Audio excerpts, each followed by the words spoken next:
Good morning and a very very happy morning. We are reading Start from Zero written by Dean Maxwell और हम हैं page number 127 पे और बात कर रहे हैं द किलर्स, मतलब ऐसी कौन सी चीज़ें हैं जिससे कि हमारा बिजनेस ग्रो नहीं कर पाता है। सो डेन आपको बता रहे हैं कि client lunch box a sneaky scary failure. He says generally हमें ऐसे लगता है कि हमारा जो पैशन है वो एक बड़ा क्रिटिकल कंपोनेंट है सफलता के लिए, कि मैं इस चीज़ के लिए पैशन हूँ तो ये बहुत अच्छा हो जाएगा। तो डेन बोलते हैं ऐसा कोई ज़रूरी नहीं है, इट इज़ नॉट सो। कई बार ऐसा भी होता है कि एक एल्यूसिव फ्रूट की तरह होता है कि जो पहले उसने आपको बहुत अच्छा टेस्ट दिया, बहुत अच्छा वर्क करा, लेकिन बाद में वो एक बड़े पेड़ की तरह वो बिज़नेस नहीं खड़ा हुआ जहाँ पे जो पूरे फलों से लदा हुआ हो। तो पूरा all the passion in the world, कि आपको दुनिया का सारा पैशन है, वो भी अगर आपका सीड फॉल्टी है, अगर आपका बीज फॉल्टी है, तो आपको एक फल भरे वृक्ष जैसा बिजनेस नहीं दे सकता है। ये याद रखें कि ये हम नहीं है जो डिसाइड कर सकते हैं कि क्या काम करता है बिजनेस, कौन सा चलेगा। This is the market which decides, which is the people, society, clients, customer, लोग ये डिसाइड करते हैं कि ये बिज़नेस वर्क करेगा कि नहीं करेगा। तो हम इस ब्रेकडाउन में जाएं कि हम किसी बिज़नेस को शुरू करें और वो फिर काम नहीं करता है। तो let's have a little background. एक एग्जाम्पल दे रहे हैं डेन यहाँ पर कि एक वेबसाइट थी क्लाइंट लिटिल बैकग्राउंड, मतलब क्लाइंट लंच बॉक्स, जो कि एक रिव्यू वेबसाइट की तरह स्टार्ट करा गया था, जहाँ पे रियलिटर्स जो थे वो अपना track record of selling real estate, कि क्या बिकता है क्या नहीं बिकता है, उसका एक ट्रैक रिकॉर्ड रखते थे। इस समय गूगल का रियलिटर हिस्ट्री रिव्यू वगैरह नहीं था, ये एग्जिस्ट ही नहीं करता था। सो राइटर कहता है जब मैंने इसको देखा तो इट वाज क्वाइट कूल, मुझे बहुत अच्छा लगा। और लेकिन जब मैंने अपने एजेंट्स से बात की तो उन्होंने बोला उन्हें मदद चाहिए अपने कॉन्टैक्ट डेटाबेस के लिए, उन्हें कोई रिव्यू वेबसाइट नहीं चाहिए, और जो करंट डेटाबेस का सॉफ्टवेयर था वो उसको बहुत नफ़रत करते थे। तो मैंने अपने एजेंट्स को पूछा कि भाई तुम उसके बारे में क्या हेट करते हो। तो उन्होंने बोला कि पहले तो उसको लॉगिन करना, फिर उसको याद करना कि उसको भी कैसे यूज़ करना है। तो मैंने उनके प्रॉब्लम को सॉल्व करने के लिए एक कॉन्सेप्ट निकाला कि जहाँ पर एक प्रोडक्ट आपको रोज़ एक ईमेल कर रहा है और आपको रिक्वेस्ट कर रहा है कि आप एक रिप्लाई दें कि आज आपके यहाँ पे कौन से नए लीड्स थे। अगर आप उसको लिख देंगे तो वो आपके पास लीड्स के साथ में आपके नए लीड्स को इकट्ठा कर देगा और आप इसको यूज़ कर सकते थे बिना लॉगिन करे। और पेज नंबर 128 पे एक पूरा तरीका दिया गया कि वो ऐप कैसे काम करता था, जिसे I am not reading. So agents जो हैं वो नाम, नंबर और नोट के साथ में इस ईमेल के साथ उन्हें रिवर्ट करते थे या कर सकते थे।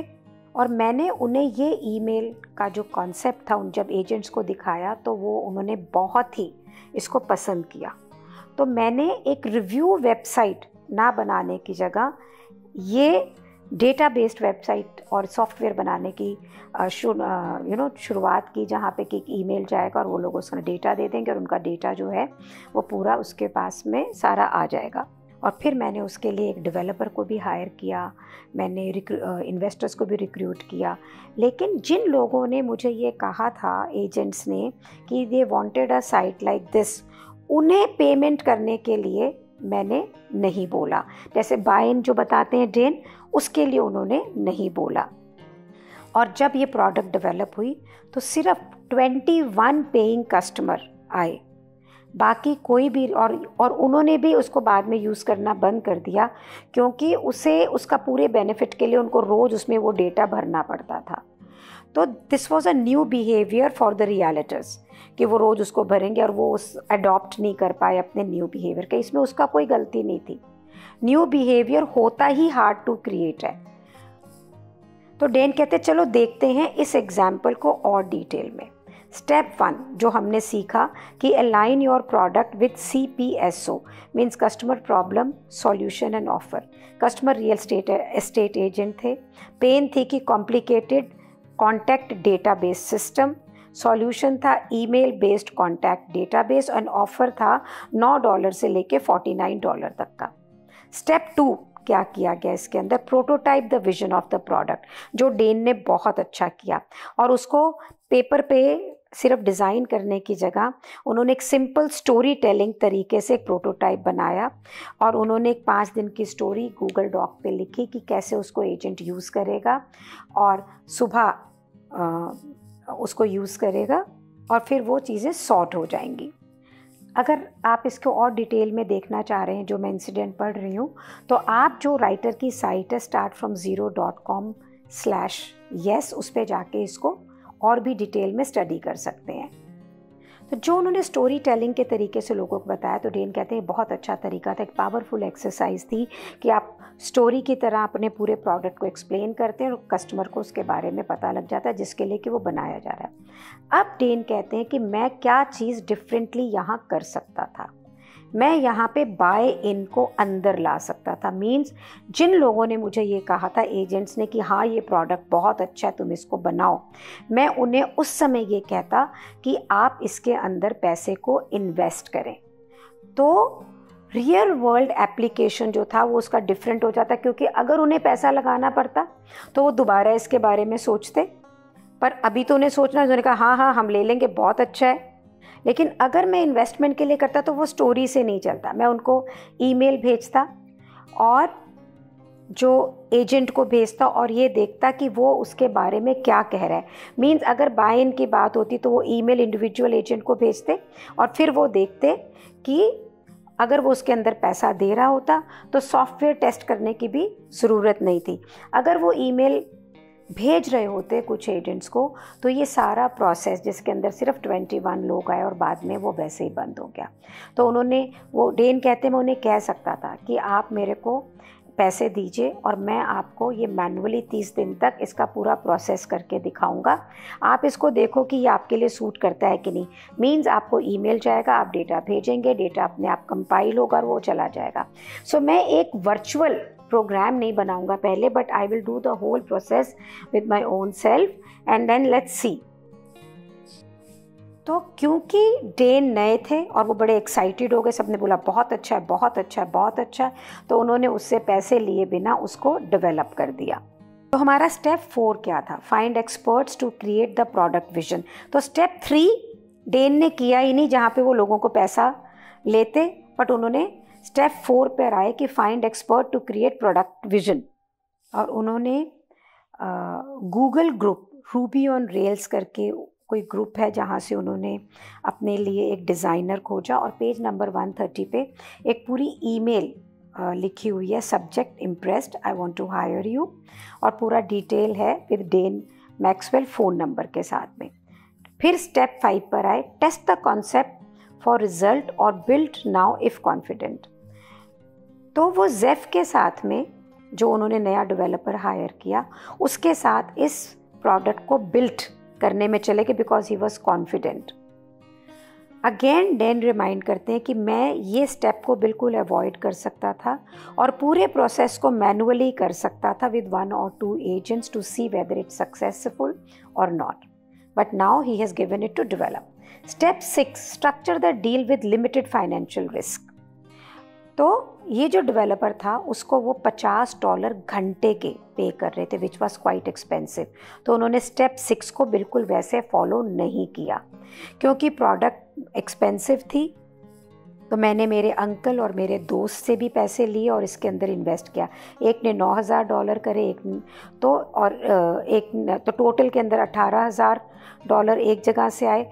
तो ये जो पूरा 1 साल के अंदर $32,000 इस प्रोडक्ट को बनने में लग गए और तकरीबन $14,000 उन्होंने अपने पैसों के भी लगाए।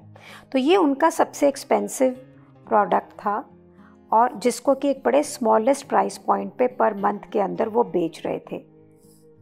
और वो कहते हैं कि 32,000 को इकट्ठा नहीं लगा, मेरा पूरे साल में लगा।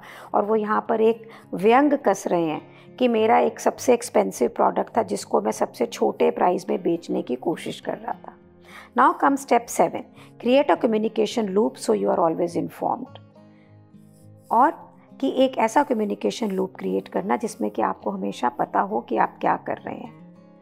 कि राइट डेन कहते हैं जब ट्रस्ट शुरू से ही कम हो, विश्वास शुरू से ही कम हो, तो आप हमेशा जो उन्होंने हमें 4 क्वेश्चन फार्मूला दिया था ईगन पैगन का, how many hours did you work, what did you accomplish, what problem did you have and what questions do you have for me, जो हमने किया था कि वो उसको बहुत अच्छे से इम्प्लाई करते हैं, बिल्कुल उसको लग कर, उसको फोकस करके उस पर उन्होंने यूज़ किया। तो उन्होंने जितनी भी कॉन्वर्जेसन थी वो गूगल डॉक्स के ऊपर स्टोर की, और जो कि काफ़ी लंबी हो जाती थी।